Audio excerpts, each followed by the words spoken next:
Okay, so we are set. 5 things you should know before you buy Gorilla 450, and not only Gorilla 450, other bikes as well. Things can be useful इनमें से जो मैं आपको बताने वाला हूँ. ये टॉपिक्स शुरू करते हैं एंड उससे पहले my name is Vijaypal Rathor. We are doing this video for Gorilla 450. I've started my recently YouTube channel and I'm been professionally working from last 10 years. अभी ये मैं साइड में मुझे कुछ चलाने की चूल लगी है तो I started my YouTube channel. I hope you will like the video. Gorilla 450 खरीदने से पहले आप लोगों को जो दिमाग में रखना चाहिए वो है कि आपका राइडिंग स्टाइल क्या है. व्हेन आई से राइडिंग स्टाइल, मार्केट में बहुत सारे टाइप के बाइक्स आते हैं, तो इसकी चमक दमक देख के आप लोग ये मत डिसाइड करो कि हाँ यार ये अच्छा लग रहा है क्योंकि मैंने कुछ वीडियोस देखे हैं या फिर मैंने लोगों को चलाते हुए देखा है and I just want to buy this. वो एक रीज़न हो सकता है, but at the same time आपको अपनी पर्सनैलिटी के अकॉर्डिंग बाइक डिसाइड करनी चाहिए. तो ये एक स्क्रैम्बलर या रोस्टर रोस्टर कुछ बोल दो, मैं सजेस्ट करूँगा कि इसको बस गोरिल्ला बोलो क्योंकि ये अलग ही है अपने डिज़ाइन में. बट हाँ, आपको एडवेंचर बाइक पसंद आ सकती है, आपको कैफ़े रेसर्स पसंद आ सकते हैं, आपको क्रूजिंग बाइक पसंद आ सकती है एंड सिमिलरली आपको गोरिल्ला 450 पसंद आ सकती है. तो आपका डिज़ाइन आप एग्जैक्टली आपका जो स्टाइल ऑफ राइडिंग है वो आइडेंटिफाई करना बहुत ज़रूरी है, उससे पहले कि आप ये फाइनलाइज करो कि आपको बाइक कौन सा लेना है. सो मेरा रीज़न ये था कि मैं थोड़ा अग्रेसिव राइड करता हूँ. I do off roading at times, but most of the time my riding is in city where I need a better handling and this is what this bike has offered me. तो find out करो कि आपका riding style क्या होने वाला है. Second, when I से riding style, उसमें कुछ फीचर्स होते हैं बाइक के जो आपको पता होने चाहिए. हर बाइक के अंदर अलग अलग होते हैं. अगर आप क्रूजिंग कर रहे हो तो उसका हैंडल कुछ अलग होता है, आपका सिटिंग पोस्चर कुछ अलग होता है. जब आप कैफे रेसर होते हो तो आप नीचे झुक के करते हो जैसे इंटरसेप्टर है, एंड सिमिलरली मीटियोर आपका क्रूजिंग में आ गया. एंड एडवेंचर बाइक्स होती है उनकी थोड़ी हाइट ज़्यादा होती है, ग्राउंड क्लियरेंस ज़्यादा होती है, हैंडल का पोस्चर कुछ अलग होता है. There are other things which you can carry with that. तो बहुत सारे फीचर्स जो होते हैं वो अलग अलग बाइक पे अलग अलग होता है. जैसे आप हिमालयन ले लो, जैसे आप, तो कंपैरिजन आपका बहुत डिफरेंट आता है in when it comes to selecting your bike. So the first thing which comes in your mind or should be coming in your mind is what is your riding style.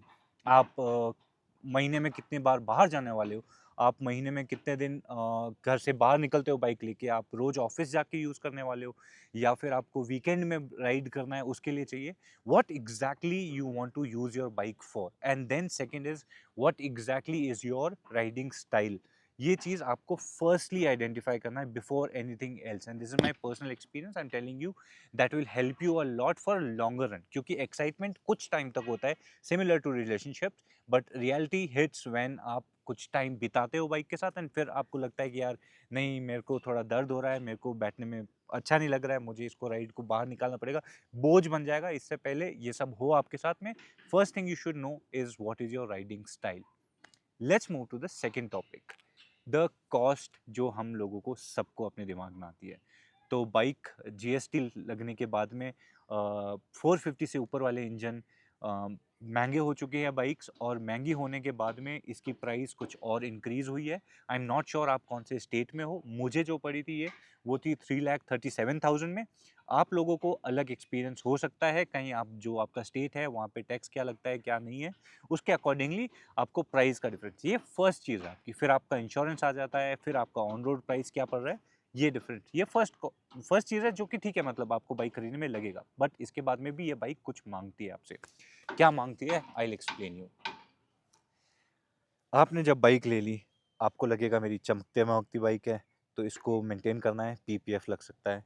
First thing you should carry in your head is आपका crash guard लगना चाहिए, क्योंकि आपकी bike नई नवेली है, गिर गई, इंजन को डैमेज हो गया, टंकी पे स्क्रैच आ गया, मतलब कुछ भी हो सकता है, तो you have to keep those things in your head. अब इसके बाद में आपको सीट के लिए सोचना पड़ेगा. तो सीट के लिए मैंने बैक सीट के लिए, और मेरा एक्सटेंशन इसलिए लगवाया है मैंने ये टॉप बॉक्स एक्सटेंशन, क्योंकि इस पे मैं बैग बांध सकता हूँ, अकेला जाता हूँ तो, एंड अगर पिलियन है मेरे साथ तो मैं इस पे बैग टाई कर सकता हूँ पीछे, and then it will give me option कि पीछे मेरा पिलियन कंफर्टेबली बैठ सकता है. एंड अगर नहीं तो मैं 2 बैग या 1 बैग बांध के आराम से इस पे राइड कर सकता हूँ। तो ये मेरा एक ऑप्शन अपॉर्चुनिटी है। तो देयर विल बी कॉस्ट।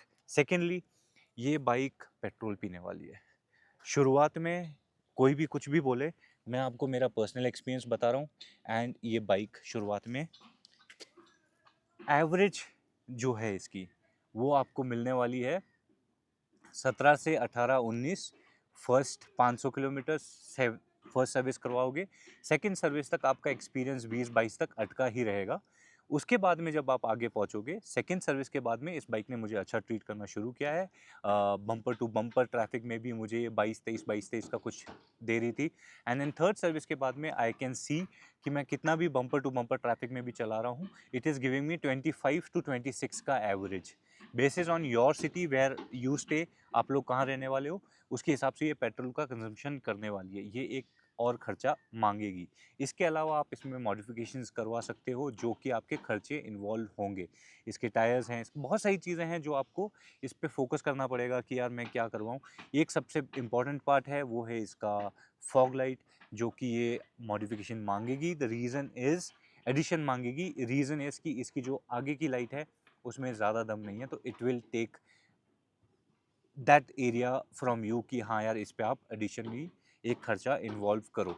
तो there are things which will add cost. तो ये कॉस्ट ऐड करने वाली चीज़ आपका सेकंड पॉइंट में आता है कि आपको ये सोच के रखना है कि मैं अगर बाइक ले भी रहा हूँ तो जो मैंने खरीदी है उसके बाद भी मुझे एडिशनली कुछ खर्चे आने वाले हैं। आप ये मत सोचना, स्टॉक में आप चला सकते हो चीज़ें, but then when it comes to stock के बाद आपने जब खरीद लिया बाइक, उसमें कुछ रीजंस होते हैं, कुछ आपके सामने कुछ इश्यूज आएंगे, फ्लॉज आएंगे, जो आपको लगेगा कि यार ये नहीं, ये होता तो I could have done better.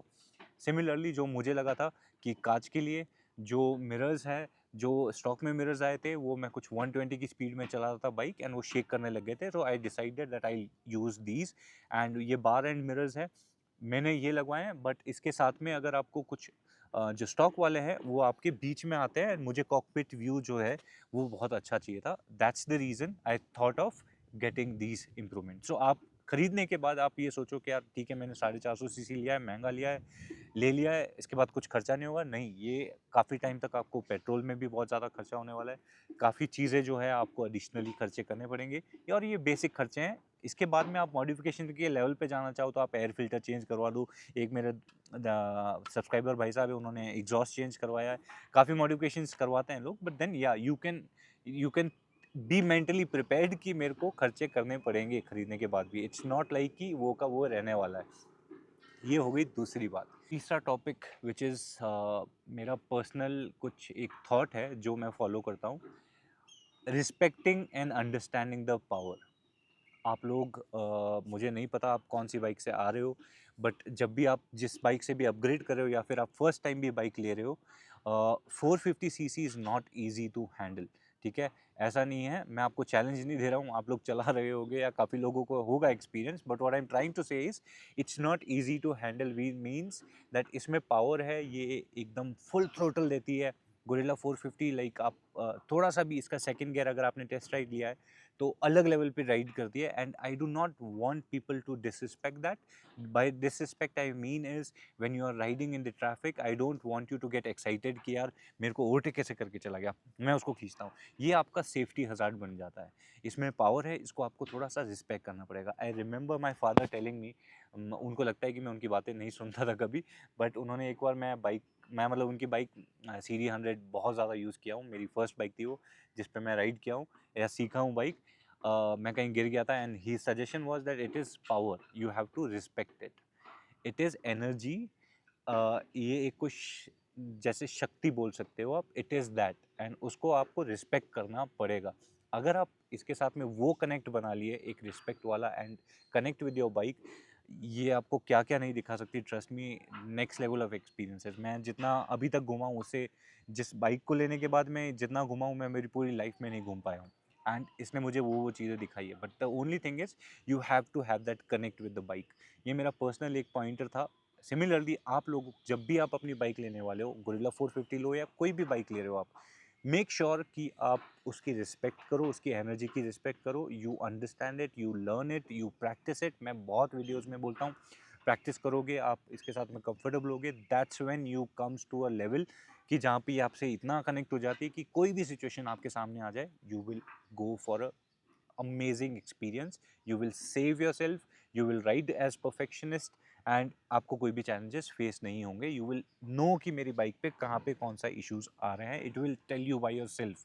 You will be that conscious once you start connecting with your bike. So start having that respect, you have to have that thing. Now, the fourth thing which is the most important part, इसमें कमियां हैं। मतलब कोई नहीं बोलना चाहता होगा या फिर कोई नहीं बता रहा होगा, तो मैं बताता हूँ आपको, इसमें कमियां हैं। इसमें कमी है ग्राउंड क्लियरेंस की, जब मैंने ऑफ रोडिंग की है तो इसके नीचे पत्थर टच करता है। इसमें कमी है हेडलाइट की, कि इसकी बहुत अच्छी नहीं है। इसमें कमियां बहुत सारी है, and you have to go with that, you have to accept it. क्योंकि मेरे माइक की बैटरी खत्म हो गई थी, तो I had to disconnect that. कमी ये है कि ग्राउंड क्लियरेंस नहीं है, कमी ये है कि हेडलाइट बहुत वीक है, कमी ये है कि सीट 5-6 महीने बाद में आपको थोड़ी सी अनकंफर्टेबल फील होने लगेगी। कमियां ये है कि पीछे कोई बैठता है तो उसके लिए सेफ्टी कंसर्न है, तो you have to apply something so that you can balance it और feel more safer for your pillion. कमी ये है कि शोल्डर में पेन होने लगता है 500-600 किलोमीटर बाद में। कमी ये है कि इसके सस्पेंशन थोड़े से हार्ड फील होने लगते हैं। जैसे कि एडवेंचर बाइक्स आपको बहुत स्मूथनेस देती है उनके सस्पेंशंस, बट इसमें थोड़ा सा हार्डनेस फील होता है। अपार्ट फ्रॉम दिस ऑल कमियां, आपको ये फील होना चाहिए कि आप इससे कनेक्टेड हो, और क्या कमियां आप एक्सेप्ट कर सकते हो जो मैंने अभी बताई है आपको। राइडिंग एक मोर ऑफ एटीट्यूड और मोर ऑफ एक्सपीरियंस होता है, स्किल प्लस द मशीन।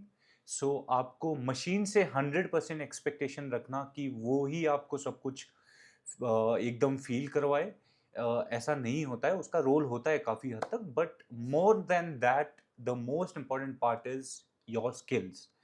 अगर आपकी स्किल्स अच्छी हैं और इनकी जो कमियां हैं मैं जो मेंशन की है मैंने, थोड़ा बहुत इन्हेंसमेंट करके, थोड़ा बहुत अपनी स्किल्स को उसके साथ में अलाइन करके, जैसे अगर ऑफ रोडिंग कर रहे हो तो you are better with standing, you know how to take right turns, left turns on sharp edges, while knowing the fact कि इसके टायर्स कभी स्पिन करते हैं, जो कि मुझे बहुत कम बार फील हुआ है, and I know how to solve that problem. So there are things which can be replaced with your skills। तो कमियां हैं, एंड परफेक्ट कोई बाइक नहीं होती है। मुझे नहीं लगता है कि कोई भी बाइक सारे गुणों के साथ में आती है। As we humans have error, machines है तो होती है कुछ ना कुछ ऊपर नीचे। आपको स्किल्स को इम्प्रूव करना है, and once you start improving your skills, it will go away, it won't feel, आपको नहीं फील होगा बहुत बार। Which brings me to the fifth topic, and the fifth topic is you have to spend time with your bike. You have to spend time to learn about the bike. Bike पैसा खर्च करके आपने ले ली, आपने practice करके bike के साथ में हैंडलिंग सीख लिया, आपको पता चला कि यार ये कुछ खर्चे आएंगे, और आपने उसमें खर्चे भी कर लिए। आपको पता चला कि ठीक है परफेक्ट नहीं है, तो I will get to adjust my skills accordingly, and ये सब करने के बाद में the fifth topic is you have to know your machine. I know बहुत बोरिंग काम होता है काफ़ी लोगों के लिए, मुझे थोड़ा अच्छा लगता है तो मैं वो सारी चीज़ें आपके साथ एक्सपीरियंस भी कर पाता हूँ। मेरा यूट्यूब है तो I have a purpose around knowing my bike. But still अगर आप बाइक खरीद रहे हैं, बेसिक्स आपको आने चाहिए। बेसिक्स मीन ऑयल चेंज करना, चेन क्लीन, लूप करना, क्योंकि ये हर 500-600 किलोमीटर में मांगती है।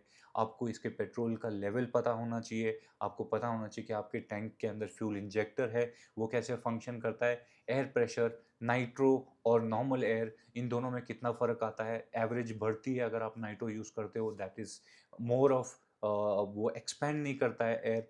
There are lot of things. आपको लाइट कितने वॉट की चाहिए जो आगे आप हेडलाइट लगा सकते हो, these things you are checking with me, but still आपको खुद से वो एक ईल आना चाहिए कि हाँ मुझे सीखना है। And the more you learn about your bike, the more comfortable you will gate. So until unless you are not ready about this, and if you feel you are ready about this all topics, go for it. The bike is amazing, it's outstanding। मतलब मेरे लिए एक नया realm छू दिया इसने, और ये एक पर्सनल मैं आपको बताना चाहूँगा। ये बाइक ऐसे टाइम पे मेरी लाइफ में एंटर हुई है जहाँ पे शायद I was going through something uh, which was way too personal. I don't want to disclose about that, but then it has helped me recover from it to a great extent. It has brought some joy, some hope in my life. हम आदमी लोग अगर share नहीं कर सकते at least feelings जो हमें आती है, आई मैं मुझे याद है, मैं मतलब ट्रिप पे जाता हूँ इतनी बार, आई राइड इन अ वे कि मैं सोलो हूँ and I there are tears when I ride. These kind of experiences are when you have something, और ये बाइक ने मुझे वो दिया है. तो I am very thankful to this bike and मुझे लगता है कि आप भी वो कनेक्ट बना पाओगे and you will get attach to it, you will take care of it. Please let me know अगर आप लोगों को कुछ भी हेल्प चाहिए. I am more than happy to help you out and I hope आप लोगों को मेरा वीडियो पसंद आ रहा होगा. इफ पसंद आ रहा है, छोटी सी हेल्प कर दीजिए भाई की, चैनल को सब्सक्राइब कर दीजिए, लाइक कर दीजिए, कमेंट करके कुछ भी कमेंट करेंगे वो मुझे सपोर्ट करता है. यूट्यूब को लगता है कि ये थोड़ा यूजफुल है and it helps me grow my channel. अगर आप लोगों को किसी चीज़ के लिए भी, जैसे मैंने मेंशन किया, इन्फॉर्मेशन चाहिए, कुछ क्वेरीज है, feel free to ask me and I am more than happy to help you out on that.